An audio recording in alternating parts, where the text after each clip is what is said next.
I think my friend and I found something we shouldn't have. My friend, we'll call him Joshua, and I had just finished high school last summer, and we wanted to take a weekend trip up the mountains with a third friend, whom we'll call Connor.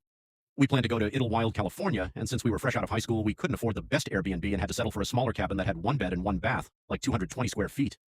We arrived there after 10 p.m., and as the headlights of my car shine on the cabin, we see that it's next to a small house with a glass door entrance completely shattered, allowing anybody to go in. Joshua thought this was super weird and said we should explore the house if nothing changes by tomorrow morning. I reluctantly agreed, as long as Connor was on call with us from right outside just in case. Well, the morning came and we went outside to see the doors in the exact same condition as it was last night. We could see clearly now since the sun was out, and we noticed there was also a shed located about 50 feet from the house that we didn't catch the night before.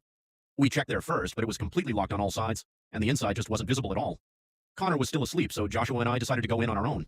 We slowly entered through the broken back door and were immediately met with the kitchen, which had nasty plates in the sink, and a picture of a couple.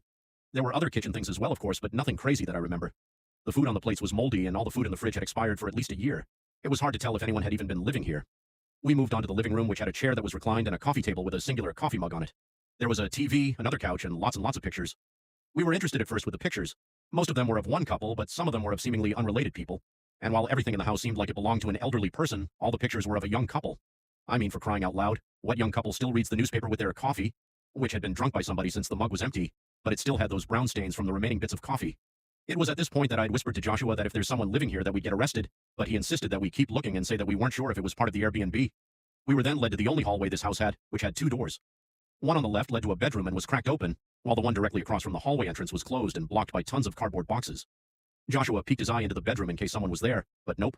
The bed was made with no one in it, and we could see the door to the bathroom wide open with no one in it. Him and I were too afraid to look closer, though. It was at this point that we decided to turn back, which was when we heard Connor's voice from outside say, "Yo guys, there's a basement room too." We thought that he was still asleep, so this startled us to say the least. We came outside and he pointed at the room. It seemed to be connected to where the hallway was, and it was slightly lower than the rest of the house. We went back inside and found the door at the end of the hallway that led into the basement. My heart was racing at this point. I was sure someone was living in the basement or that we'd find something horrific back here. We had Connor on the phone, and I creaked open the door to make Joshua go first.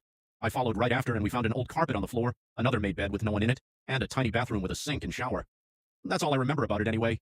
We walked into the bathroom to test the water of the house, which still worked fine. We thought that meant that someone was still paying the bills, but we didn't check the electricity, so that's not confirmed. After the basement, we decided that we're being too nosy and someone probably does live here, so we stopped our fake investigation and enjoyed the rest of the trip. We didn't think much of the house until a few months ago when we checked the listing again on Airbnb to find that they had taken it down. We got pretty freaked out, so Elle messaged the guy we rented from, and he became pretty vague, telling us that the owner of the renting company thing that posted it had taken it down. I believe they're called New Spirit Vacation Homes or something. So I don't know whose house that was and why it was directly next to a cabin being rented out on Airbnb. There was nothing on the Airbnb listing that even hinted at the house being there. We just saw it ourselves in person.